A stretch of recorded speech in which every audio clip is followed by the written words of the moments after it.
Ramzan special गन्ने का खीर, इसके सामने शीर खुरमा फेल है। और आज तक आप लोगों ने जितना खीर और शीर खुरमा खाए हैं आप सबको भूल जाएंगे।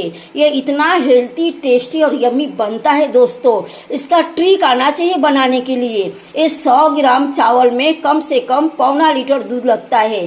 खीर में डालने से पहले दूध को कितना सुखाना है, खीर में डालने के बाद दूध को कितना सुखाना है, कितना देर पकाना है और गन्ने का जूस का कैसे यूज करना है, पूरे ट्रिक जानने के लिए आपको रेसिपी को फुल वॉच करने पड़ेगा। कहीं ना कहीं मिस्टेक हो जाएगा तो टेस्ट कम हो जाएगा। तो दोस्तों आज बहुत ही जबरदस्त रेसिपी लेकर आई हूँ। खीर का रेसिपी है, न्यू स्टाइल का खीर है। आप सब गेस करिए ये क्या है। इससे मैं खीर बनाने वाली हूँ, तो चलिए मैं बताती हूँ आप लोगों को क्या है। बताने से पहले आप लोग गेस करिए। तो दोस्तों ये सारे चीज़ों को साइड में लेते हैं और चावल के बारे में बात करते हैं। चावल ले ली हूँ मैं, ये बिना धोया हुआ चावल है। इसे मैं इस तरह से मसल के 4-5 पानी धोई हूँ। मसलने से सारे डस्ट निकल जाता है, तो इसे साइड में रख देंगे, उसका काम नहीं है। दिखाने के लिए मैं रखी। ये चावल को मैंने धो ली हूँ। ये चावल का भी मेजरमेंट है, चावल कितना लेना है तो मैं आप लोगों को बता रही हूँ। तो यहाँ पे हम एक कुकर ले लेंगे और गैस को हम जला लेंगे। सबसे पहले अब कुकर को हम यहाँ पे रख देंगे। ये जो कटोरी है ना, इस कटोरी से मैं 1 कटोरी चावल ली हूँ। आप जितना भी चावल लेंगे उसके 4 गुना आप पानी लेंगे। पानी तो नहीं है, ये गन्ने का जूस है।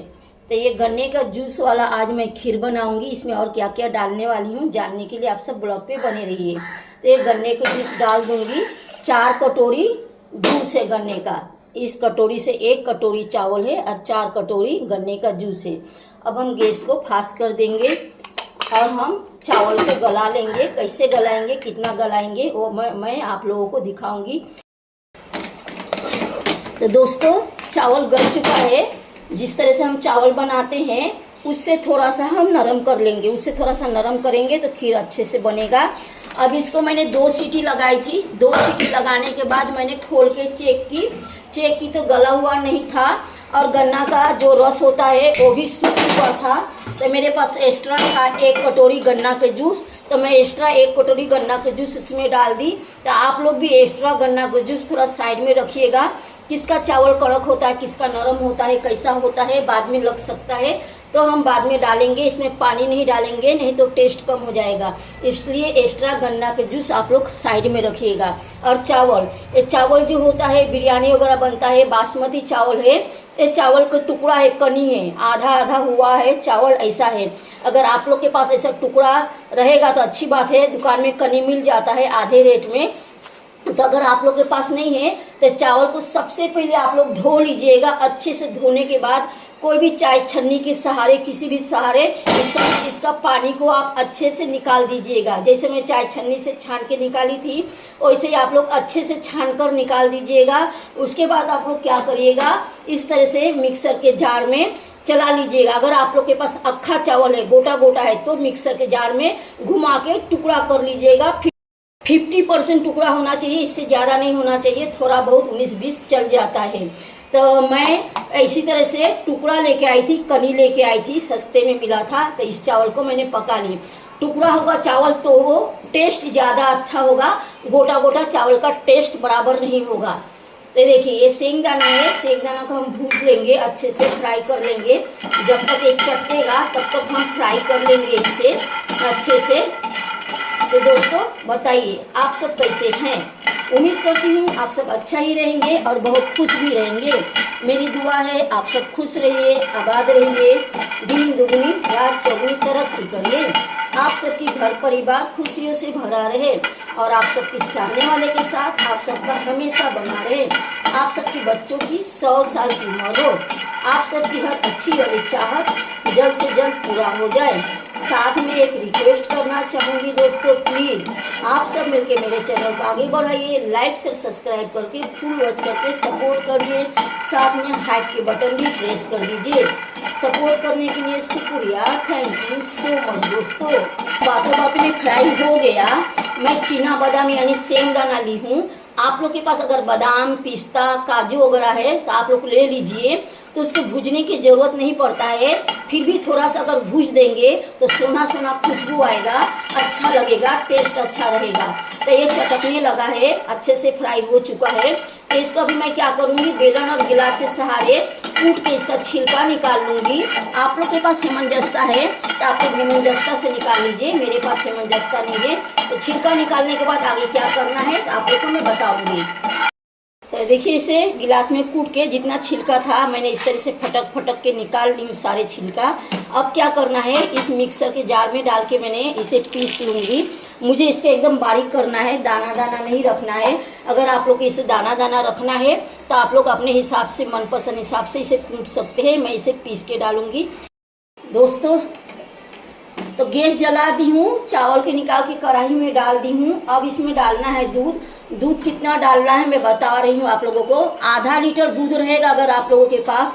100 ग्राम चावल में आधा लीटर दूध होना चाहिए। आधा लीटर दूध को सुखा के उबाल के 400 ग्राम कर देना है। 400 ग्राम करने के बाद इसमें डालना है 100 ग्राम चावल में आधा लीटर दूध लगेगा। आप ज्यादा भी डाल सकते हैं। तो दूध को उबाल के मैंने 400 ग्राम कर दी हूँ और इसके अंदर मैंने डाल दी। आप लोग दूध को अपने हिसाब से ज्यादा भी डाल सकते हैं। तो ये देखिए सेंगदाना यानी चीना बादाम को मैंने 90% पीसी हूँ। थोड़ा सा दानेदार है, ज्यादा नहीं है। देखिए इस तरह से क्या होगा, सॉफ्ट सॉफ्ट, खाने में अच्छा लगेगा। खीर सॉफ्ट सॉफ्ट अच्छा लगता है। मुंह में अगर कुछ दाना ज्यादा बड़ा आता है तो चबाने में टेस्ट सारे खराब हो जाता है। अब हम क्या करेंगे, दालचीनी, लौंग, बड़ा इलायची, छोटा इलायची, तेजपत्ता और काली मिर्च जिसे बोलते हैं, गोल मिर्च भी कोई कोई बोलता है, सारे गरम मसाला को हमने अच्छे से पानी से मसल के धो ली हूँ। क्योंकि इसके अंदर भी डस्ट होता है, बहुत दिन के रखा हुआ रहता है। तो इसे आप लोग जितना अच्छे से धो लेंगे उतना अच्छा रहेगा। तो इसमें थोड़ा दूध और डालना है, साइड में रखी थी, गिलास भर गया था तो। और इसमें आप लोग अपने हिसाब से घी डाल सकते हैं। मैं इसमें घी नहीं डालूंगी क्योंकि मेरा अच्छे क्वालिटी वाला दूध था। तो इसी से मैं मलाई जमा कर करके घी निकालती हूँ। तो मेरे दूध में ऑलरेडी पहले से घी है। आप लोग अपने हिसाब से घी कम ज्यादा कर सकते हैं, टेस्ट के हिसाब से डाल सकते हैं। तो गन्ना यानी ऊख का जो रस होता है वो मीठा होता है, लेकिन दूध ज्यादा मीठा नहीं होता है, एकदम मीठा नहीं होता है। उबालने के बाद दूध थोड़ा मीठा हो जाता है। तो उस हिसाब से, टेस्ट के हिसाब से हम इसमें शक्कर डाल देंगे। तो ये खौलने लगा है दोस्तों। अब गैस को स्लो कर देना है। याद रखिएगा दूध जितना गाढ़ा होगा उतना खीर टेस्टी होगा। तो 100 ग्राम में मेरा कुल मिला के 1.25 लीटर दूध लग गया। दूध कम पड़ रहा था तो मैंने और दूध डाली, मैंने उबाल के रखी थी पहले से। तो आप लोग 100 ग्राम चावल में 1.25 किलो कम से कम दूध डालिएगा। पहले उसे सुखा लीजिएगा। सुखाने के बाद जैसे कि अगर 1.25 लीटर दूध है तो कम से कम 200 ग्राम सुखा के वो 500 ग्राम से थोड़ा ज्यादा हो जाएगा। उसके बाद इस तरह से डालने के बाद, उबालने के बाद इसको स्लो गैस में पकाना है। कम से कम 5 से 7 मिनट तक पकाना है। ये जितने अच्छे से पक जाएगा चावल के अंदर उतना अच्छे से सारे चीजें चले जाएंगे और बहुत ही टेस्टी और चटपटा बनता है दोस्तों। कलर तो देखिए इसका कितना अच्छा कलर हुआ है, हाफ व्हाइट कलर हुआ है। खीर अक्सर लोग बनाते हैं तो सफेद सफेद होता है, लेकिन इस तरह से गन्ना के जूस का बनाएंगे और दूध को अच्छे से उबाल के बनाएंगे तो अच्छे से बनेगा। तो चलिए इसे हम इस तरह से चलाते हुए 5 मिनट या 7 मिनट पका लेते हैं। तो गन्ने का खीर का फाइनल लुक बहुत ही चटपटा और यमी बनता है। इसकी कलर देखिए कितना अच्छा कलर हुआ है, हल्का हल्का गोल्डन कलर हुआ है।